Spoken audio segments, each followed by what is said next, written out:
Yugioh DM1 cards. Okay, they're not that great.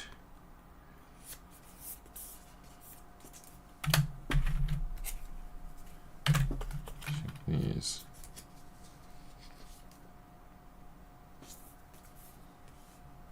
No, the condition is not very good. It's not terrible, but not great either.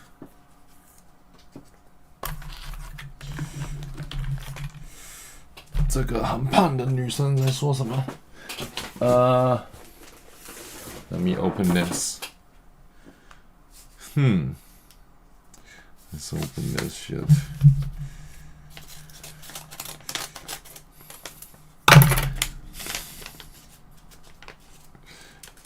Let's see. Open this card.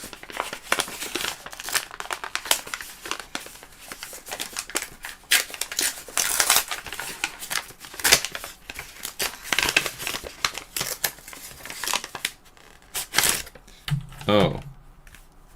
They sealed it like this. Looks like some Japanese food or something. They sealed it like Japanese food. There's a very Japanese feel to it. Very Japanese. Very Japan-like. I don't know how to describe it. It's like the aura of Japanese is in this envelope. The aura of Japan. The Japanese. Okay. Oh, there's a lot of cards here. Man, they sealed it like food. They used food. The food sealing thing. Damn, they didn't have anything else other than this to seal it. They seal it like a sandwich. It's like I'm opening a sandwich.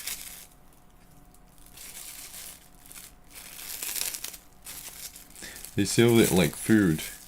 It must not be very good condition if it's sealed like this.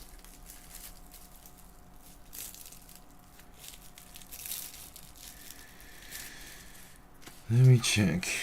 There's loads of cards here. Yeah, I don't think these are very good condition at all.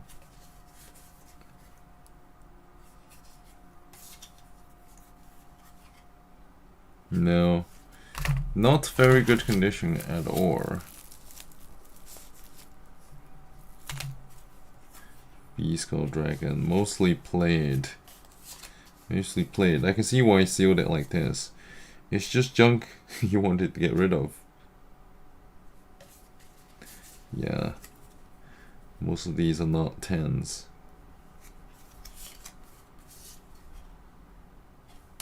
Mostly scratched. Scratched cards. Very scratched.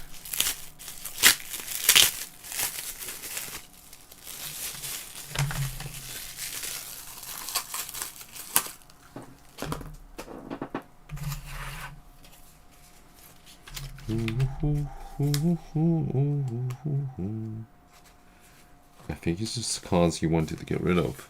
Oh well. It's commons you can sell. This is 6YA. Let me check it. On spot the trends, connect the dots, and maybe you can have success as well. Anywhere that you want to send people to follow you? Yeah, just at Chris Camillo on X, and Dumb Money Live is our YouTube show, but dumbmoney.tv has all the socials, and we just do this for fun. Like, we don't monetize. We're just 3 friends. We just want to bring every investor in the world, every human on earth, into the investment. Damn, I paid like £40 for all that shit. It's mostly junk cards though. Class. That's our goal. Yep. And I share every idea I have publicly. Yes, I just share it openly. Now, I'm not saying you should mirror my trades, right, but poke holes in my ideas. Yeah. Take them and do your own homework, and I like to collaborate with other investors on ideas. Yeah, good. All right, thanks so much. Damn, I paid £42 for all this junk. But I could probably sell it. It's mostly junk.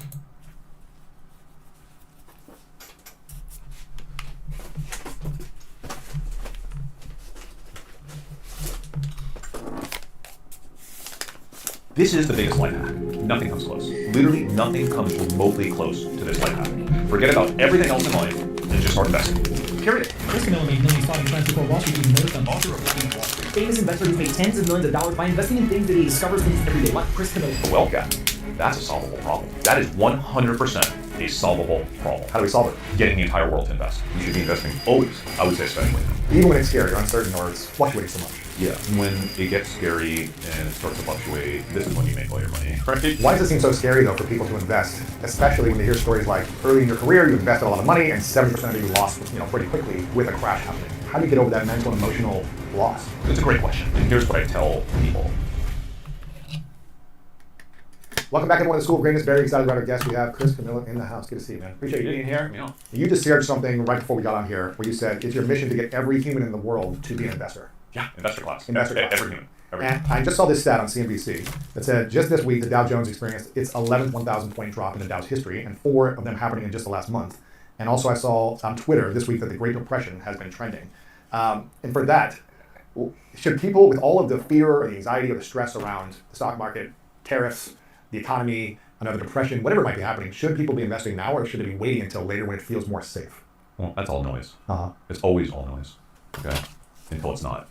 And when it becomes something other than noise, we have way bigger problems. Right? That's the way to think of it. Should you be investing now? You should be investing always. I would say especially now. So Even when it's scary or uncertain or it's fluctuating so much. yeah, when it gets scary and it starts to fluctuate and you start to see people Googling the Great Depression, this is when you make all your money, right? So this is a gift. I've been around a long time. I still feel like a kid investing, yet I can talk about the 87 crash and how I felt during the 87 crash. I was young then, but I remember it vividly. And I'll never forget how quickly we came back from it. And same thing with, I was like deep in the dot-com bubble crash. Like that was when I was coming out of college, in the workforce, investing for myself aggressively. And it was like my entire world. And that really was scary. That was like super scary. Because you probably didn't have a lot of money then, so the things you were investing in.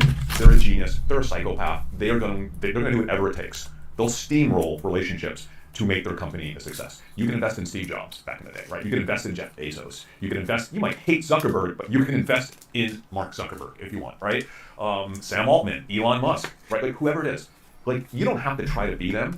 You can just literally just throw some money and just ride their life, right? Just like anything they create, any value that they create in this world, you could just get paid for all the stuff that they're doing. Like we don't ever think like that, but you could do that. Like we already know who these people are. And there are a lot of them out there, right? And do you think that you are that ambitious? Do you think that you're that smart? Are you willing to throw your whole life away just to achieve what they achieve? For almost everyone, that's probably not a smart or healthy decision, honestly. You don't have to. They're doing it, yeah. They're doing it for you. So like, this is like the one thing that I wish someone would have sat me aside 30 years ago and said, Chris, you're going to spend most of your life torturing yourself as a founder, which is what happened to me. Okay, starting companies, growing companies. You're gonna have success this much of the time, and almost all the rest you're gonna fail. Because I started so many companies, almost all of them have failed. And it's exhausting. It's exhausting. You learn a lot. You're a smart guy, and you're talented, you've got the skills and the resources, and managing people and understanding the markets and what should work. I have had so many privileges and so many advantages.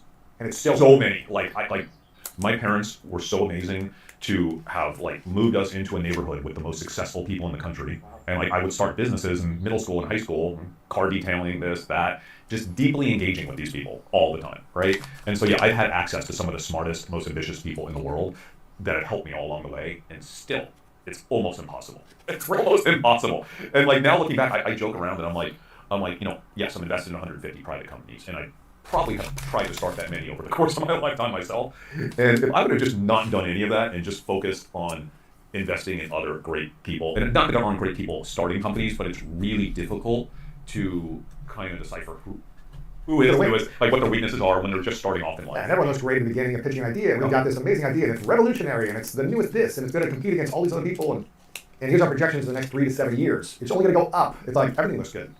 But it's really hard to make money over 5, 7, 10 years in a business, and to take on the adversities, the challenges, whether it's tariffs or whatever it is, like just people problems. It's hard to navigate every adversity every day that comes your way running a business and sustain it over years. Correct. It's really challenging. Meanwhile, you can just pick from the best companies in the world. Let them do the work. Let them do the work, and as soon as they do something that's sus, you can sell it and get into a different company, right? There's a fully liquid market. Yeah. These days, stocks trade pretty much 24 hours a day, right? Or Robinhood and stuff. So it's like, it is such a magical time to be an investor. Like, this is the best time in my life to be an investor, and especially, quite honestly, to be investing in public markets. Like, I used to say it was really difficult to identify information asymmetry, which is like my style of investing. Like, to identify information that other people don't see or don't appreciate. It's never been easier as a retail investor to do that and to beat Wall Street. Wall Street is weaker than they've ever been. They've had so many layoffs over the past decade. They're operating off of just a small amount of resources compared to what they used to have, right?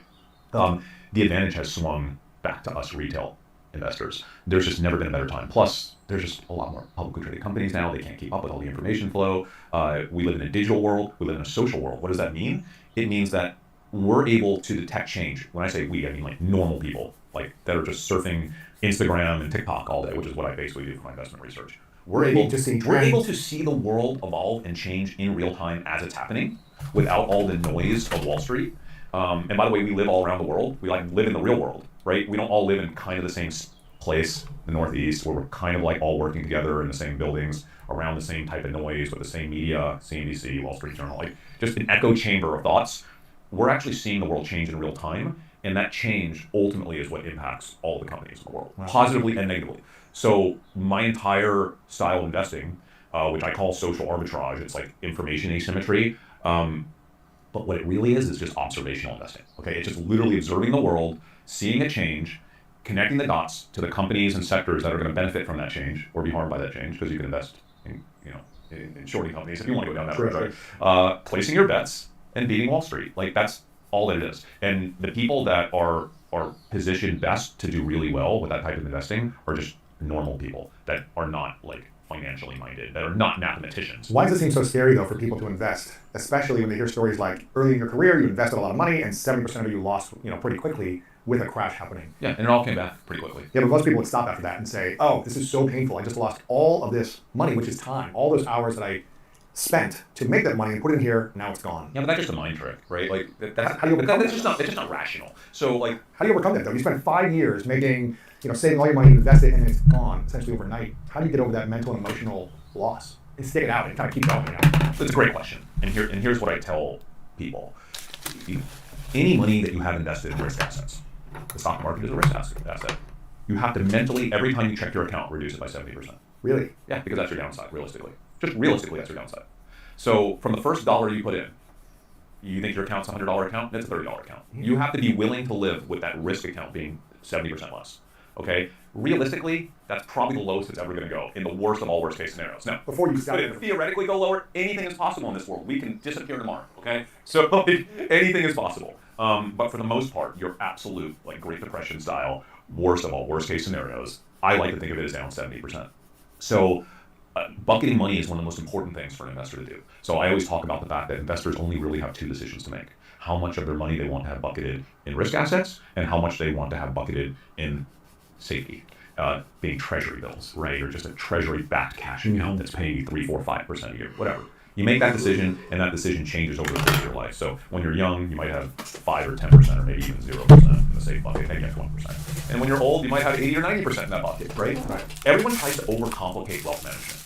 Everyone thinks, oh, it's really sophisticated. You go to a wealth manager, they'll hand you like an 80-page report that's your like personal financial planning. Like, dude, this is so sophisticated.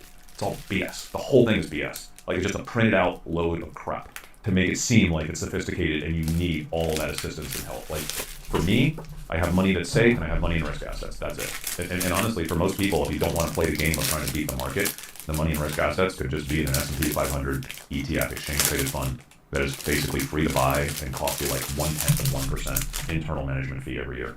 It's the world's like cheapest way to invest, and you just put money in it every week or every month and you don't think about it, and then you open it up in 40 years and you're super wealthy, right? Like super wealthy. Right. Just keep it simple. Keep it simple. Like I always tell everyone, like, Oh, I don't know what this is. I'm gonna open this. It's being wrapped quite elegantly, actually. Oh, I know what it is. It's the Gaia English. I think it's a legit card. Let me check. Yeah, it looks like a legit card to me. Gaia English. PSA 9. Dragon the Gaia Champion. No, Gaia the Dragon Champion. Dragon the Gaia Champion. That'd be interesting. If it was called Dragon the Gaia Champion. Gaia the Fierce Knight and Curse of Dragon Fusion. Iconic from 2002. Got 9. I mean, it could have been a 10, but I don't know why it got 9. I probably won't regrade it. The top and bottom are uneven.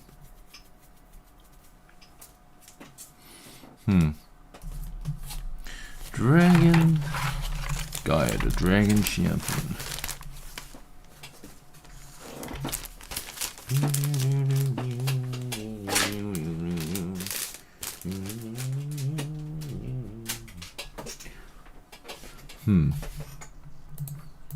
If you are just willing to start investing, there will be a moment in your life, more than likely, when you wake up one day and you realize that you're making more money from your investment portfolio than you are from your job. I'll never forget the day that happened to me. And I was like, What was that like? How old were you? so amazing. It was probably 2008, 2009-ish, because it was right around the time I wrote my book, Laughing at Wall Street, and I had turned $20,000 into $2 million in 3 years in my brokerage account, and I was making a lot of money from my job at the time. I was making like over $200,000 a year, which back then was a lot of money. I was a sales guy, right? And it just wasn't enough money for the life I wanted to live with my family and the things that I wanted to achieve in my life for other people. I'm like I have a foundation. Like I have like massive dreams of doing some really big things in the philanthropic world. And I was like, I can't live the life I want to live in the neighborhood I want to live in, do this for my family, and achieve that for other people on $200,000 a year, even if I grow it to $300,000. I didn't really see a way to grow it to like meaningfully higher than that. And I think almost every ordinary person, like substitute those numbers for other numbers, but every ordinary person is likely in the same boat, where they're like making this much money, and they know that if they really kill it, they can probably get to here, but almost impossible to get above that ceiling. And that's the problem. The problem is what happens is they start thinking, I need to start a business. Okay? That's the worst thing. Right? Yes. So you get in that zone and you think, I got to start a business. I got to start flipping houses. I got to start doing this, doing that. And it's like, oh, I hate it. That is the roadmap for almost every single person. What's interesting about that? Sorry to cut you off there. It's interesting, and I understand it, because that's what I did early on. I was like, at first I was like trying to get a job because I was broke on my sister's couch. And I was like, I just need to make some money. I need to get a job. But I had no money, and I really didn't have any expenses living on my sister's couch for a year and a half also, that I was like, let me go try to figure out how to make money on my own. And I launched my own thing on the side, because I didn't have anything. I didn't have responsibilities, no bills, no kids, no relationship, nothing. And I learned how to make money on my own without working in a career or a job. And then I've just been writing that and figuring out how to make more money. But I don't think it is so time-consuming. It's so challenging. There's so many ups and downs that it's rare to make a lot of money in the first couple of years of running a business. There's so many costs that you don't think about that happen. That it's just like, it is hard. It's almost impossible. It's so, I own businesses, I own restaurants. It is so hard. It's almost impossible. It's interesting you say that, because that's what a lot of people think about. Let me go launch a business or a side hustle or something else, when all we could do is just let me put all my money into investments and let it make money for me without having to work harder. Yeah. Right? Yes. But it seems so scary of a thing to do for people that have never done it, because it's like, I don't know where this is going. Can I get my money out? What if it goes down and I lost my money? And then people retract, right? They're like, I don't want to do that. I'm just going to keep it safe. And so I understand both sides. This is the biggest life hack. Nothing comes close. Literally nothing comes remotely close to this life hack. Forget about everything else in life and just start investing. Period. You're done. And guess what? You don't have to spend any time if you don't want to. You can go do all your hobbies, do all of your stuff. Just start aggressively investing. And you do not have to sweat the next 30, 40 years trying to restart your career over and over and over again, doing side hustles and, lots of starts and stops and a lot of depression. And then what I think I see a lot of, because, my entire life is analyzing social media now for trends, right? That's what I do for my investing. And it's just a crap load of complaints from this generation. Which, I get it. If you don't know this life hack, I totally understand the frustration. You can't make enough money to live the life you want to live, and you see absolutely no light at the end of the tunnel in terms of how you can make it happen. That is a really depressing place to be, and it's going to cause you to get out and start complaining. And you see other people living this rich life, or posting like they have a rich life, whether they have it or not, seeming like they're happy with this lifestyle. Yeah. Taking trips and adventures and flying private or whatever it is. And see, that's the issue, because everyone keeps talking about the income gap. Like we've heard so much about the income gap the last decade and a half. How are we going to solve the income gap? You're not going to solve the income gap. It's not happening. You can make really small dents in the income gap if you want to, but it's a lost cause. So just stop. Okay? Just stop. Now, the wealth gap, that's a solvable problem. That is 100% a solvable problem. How do we solve it? Getting the entire world to invest. Every single person that you're trying to solve the income gap for, just stop and just focus on the wealth gap. Instead of trying to figure out how to make that person earn 3 times more than they're earning, it's not going to happen. Make small change, try to help them still to maximize their career. That should all still happen. But teach them how to invest. It's not even teaching, just convince them. You see, like I even hate that I just had to say the word teaching. You don't have to learn. You just have to be convinced. You just have to be convinced. And every single person has money to invest, period. Now, I know people are going to hear me say that, and it's going to result in a stream of angry comments because they're like, this guy is just completely out of touch. And no, I don't have money to invest. Yes, you do. You don't have money to invest because you're thinking about every dollar as a dollar. But this is a big part of what I wrote about in my book a long time ago. When I turned 20,000 into 2 million in 3 years, and I'm not saying that people can do that. That was rare.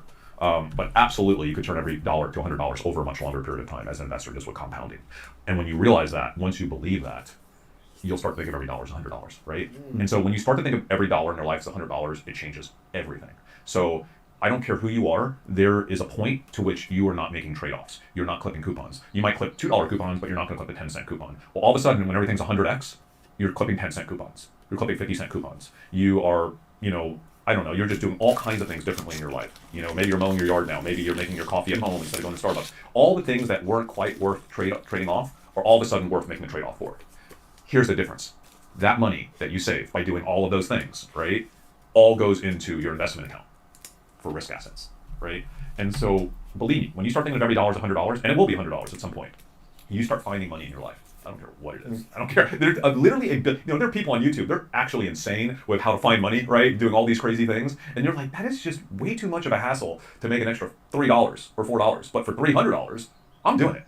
And it is $300. Once you understand that by taking that money and investing it in risk assets over the course of a long period of time, that $3 is $300, boom, you're making $300 in the morning, you're making $300 at night doing this, you're doing all this stuff, right? It's like a game then in your mind. How can I turn this $1 into $100? How many $1 can I find and put away into investments today? It's a mindset change. How long does it take in a risk asset to turn $1 into $100? Listen, it's different. It's different for everyone. It's different for every period of time. I can't predict how the next 30 years is going to go, but I do believe that this is one of the most interesting times to be an investor because of the age of AI that's quickly coming for us.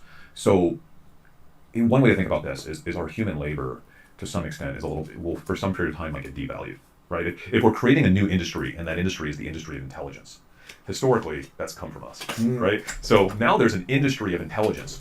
And if that industry of intelligence is going to devalue human intelligence, then what do we do as humans? We want to invest in the industry of intelligence. And we want to invest in the way that is going to impact the world positively. So this new industry of intelligence that we call AI and automation and robotics and all the stuff that I'm really into right now, that is going to make our entire world incredibly more productive, right? It's going to bring us efficiencies that we just didn't think were possible in our lifetime, meaning that enterprise industry is going to become way bigger and way more profitable than it ever has. And we can make money off that by simply owning a piece of it. So you asked me earlier, you said, what does investing mean? It just means owning a piece of the world. That's all that it means. You want to own something more than yourself, you need to invest. Okay? So once we start investing, we start owning a piece of that thing that we hate and we like to bitch about. Okay? So it's like all of a sudden, why guys like me don't complain that much? Because I own all that stuff. So it's benefiting me. But I actually want everybody to own it. I hate that I'm making all this money off of industry. I'm making all this money off of technology advancements. And all these other people are not, just because nobody taught them or convinced them that was something that they needed to do. Interesting. And why did I know it? Because, again, I was privileged to grow up in a neighborhood of really wealthy people that were investors and they were smart, and I had access to all of this. I was really fortunate. Most people were not as fortunate as me. So now I got to spend my entire life on YouTube trying to spread that word to every person that's not growing up in a neighborhood with multi-million-dollar houses, right? That is growing up in a neighborhood where the culture is not telling you that every single day. It's more on spending versus investing. Exactly. It's more on how do I look good or how do I get the next thing that's going to make me feel happy and be socially accepted with my peers, instead of how can I hopefully live below my means for a while, use that money to invest, And then once I start making more of my investments, when the profit's there, then I can buy certain things if I want to, or just keep reinvesting. One thing you just said was wrong. You don't need to live below your means to do it. And that's the thing. Like a lot of things that I was referencing to find money in your life to start investing with. I don't care if it's $5. You can open up an account right now for $5. A lot of these things we're not living below your means. It's just kind of doing things like clipping coupons is not living below your means. You know, like it's just doing things a little bit differently to find money in your life that you didn't really care about. But now with the mindset change of accumulating these dollars that are actually going to eventually be worth hopefully $100 each. Hey, you fall short and they're only worth 40 or 50. Does it even matter? Does it even matter? The bottom line is these very tiny dollars are going to become very big, and you don't have to do anything but literally just do it and throw it in an account and just let it compound. Chris, I know a lot of your audience that you mentioned before we started is men, that are kind of in your system, in your community, on YouTube and Twitter, who are listening to you. There's a lot of women that watch and listen to the School of Greatness. And if there's a man or woman in their 20s and 30s, let's say, who hasn't gotten into investing yet, who hasn't taken it seriously, what would be the strategy if someone had an extra $100 to $1,000 a month, and they said, I'm going to start going all in this strategy?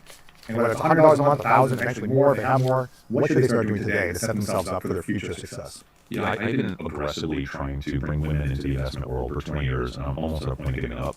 I tried so hard. I told them, when I wrote my book, I exclusively market through mommy bloggers, right? Because my entire investing methodology is observational investing. And the ironic thing is that women are better positioned, way better positioned than men to excel at this strategy. Like women are way deeper into these sectors, fashion, makeup, okay, I was just telling you the world's become digital and social, right? The best investments come from change. The bigger the change, the bigger the opportunity, right? How do you detect that change in the world? You detect that change through, leading conversations. What are people thinking? What are they doing? What do they want? What are they buying? Where are they going? Where are they shopping? Where are they eating? Who talks about this stuff more than anyone else? Like, who expresses themselves? Who expresses their feelings about their interest and what they want to own and what they want to do? Women, way more than men. Who's listening? Women, way more than men. Women actually have all of the insight. Women have all the alpha. They have it.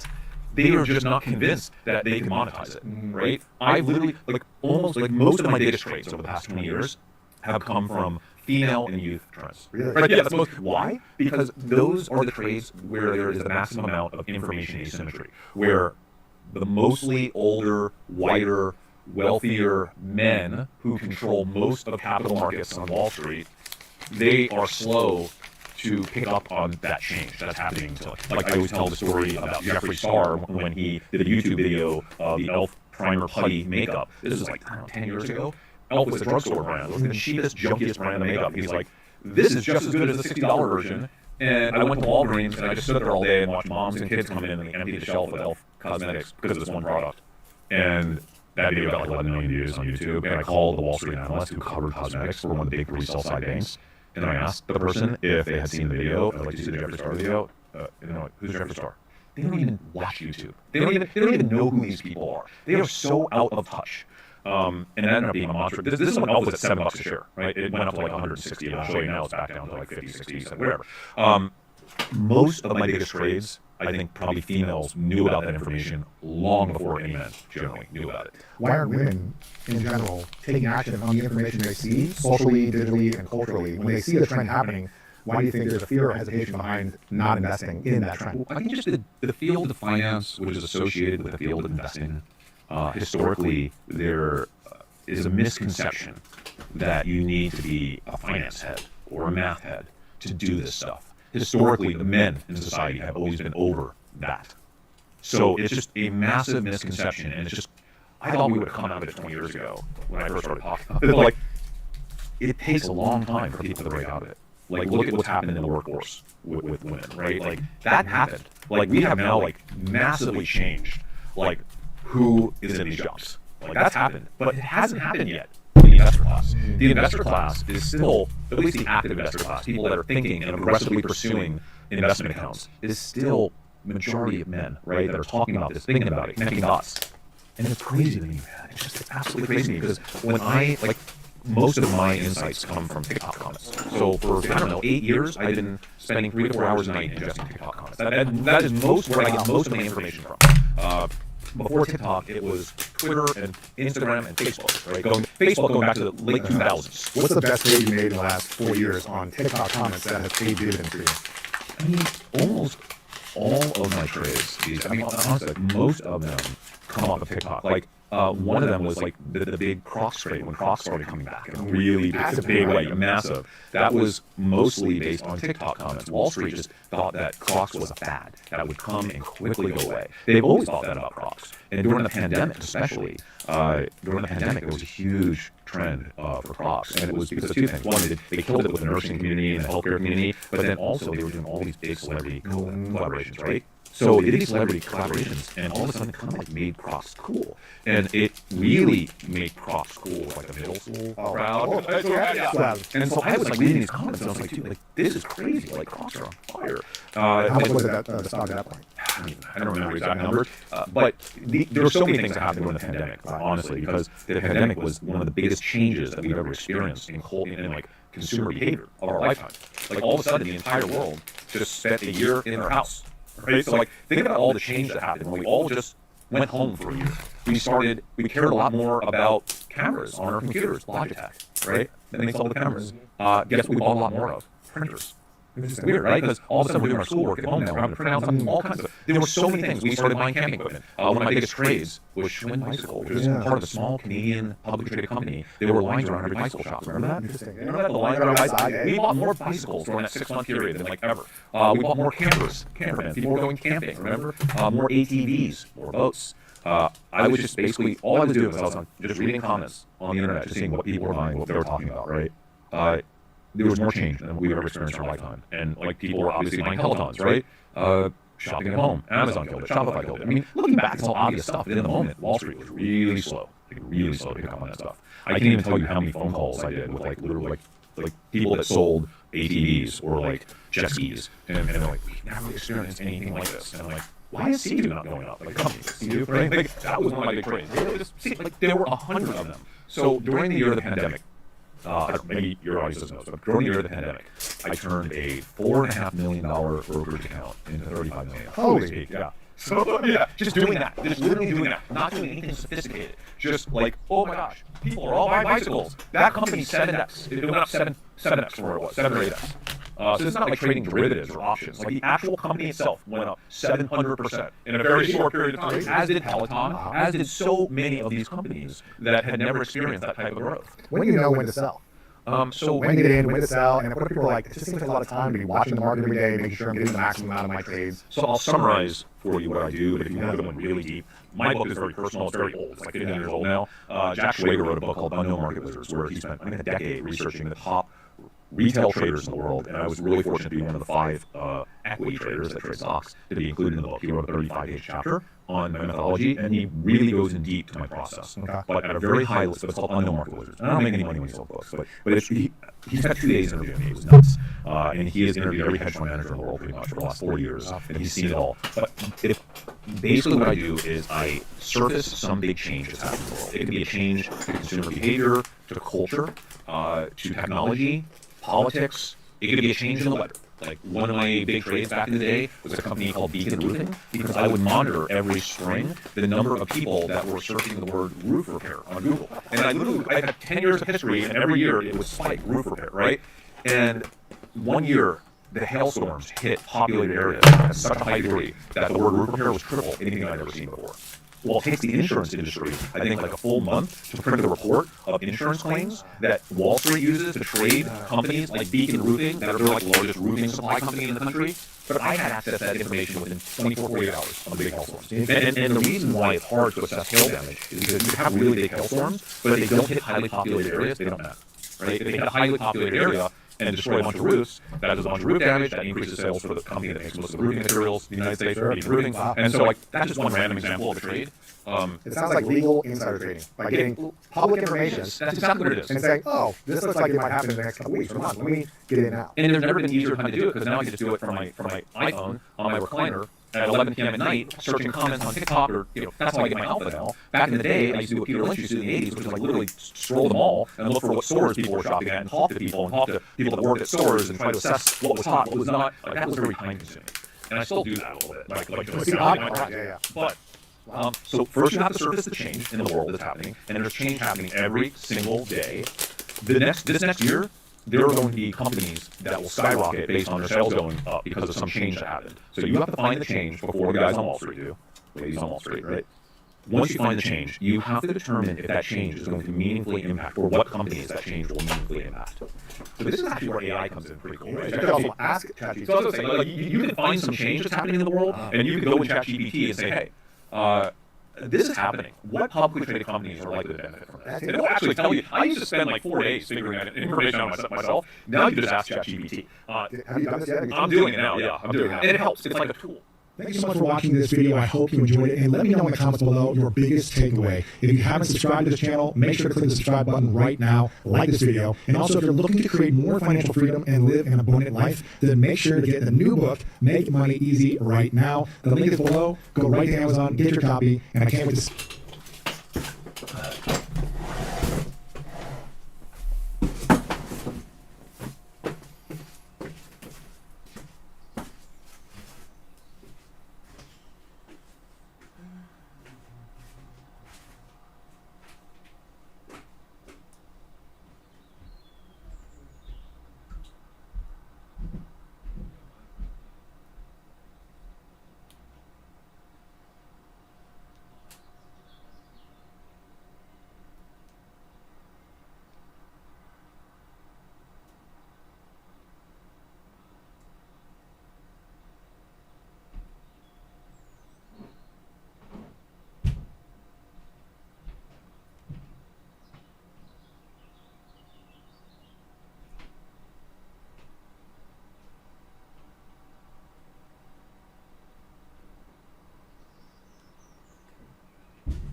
see you in the next interview.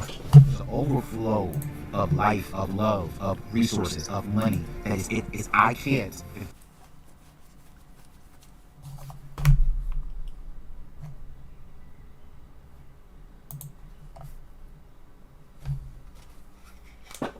You want, but I wanted to talk a little bit about, for those who don't quickly, your style of trading is completely different than what a lot of people might expect from a big trader. You don't focus on things like risk management. You don't focus on, I guess, institutional benchmarks. You kind of do what I guess we all in crypto aspire to, which is hustle, find alpha, and bet on things before people realize that they are as valuable as you think they are. How did you get into that?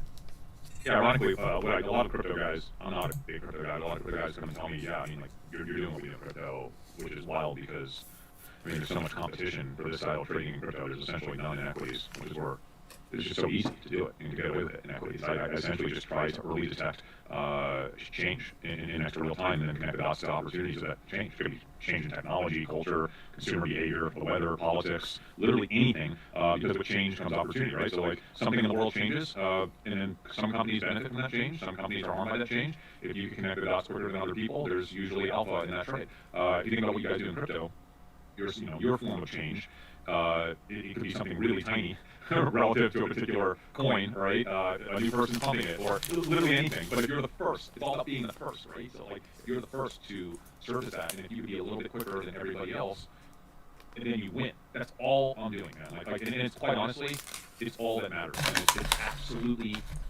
insane to me that 2026. And still 99% of investors or traders are focused on fundamental trading or technical trading or momentum, whatever, dude. Like, and meanwhile, I've been sitting here doing this for close to 20 years with a track record and I'm on YouTube and X and everything else every day. And there's still a fairly small number of us that are fully committed to saying, hey, none of that other crap matters. If you can just do this one thing, you will be a top, I think, 1/10% investor globally relatively quickly. But yeah, I'm not complaining because like my competition is still pretty weak relative to like what you guys deal with in crypto, where you have the smartest, quickest minds and people with algos and all kinds of stuff trying to like cut milliseconds off of that. I have like days to weeks before my competition figures out what I figured out in equity markets.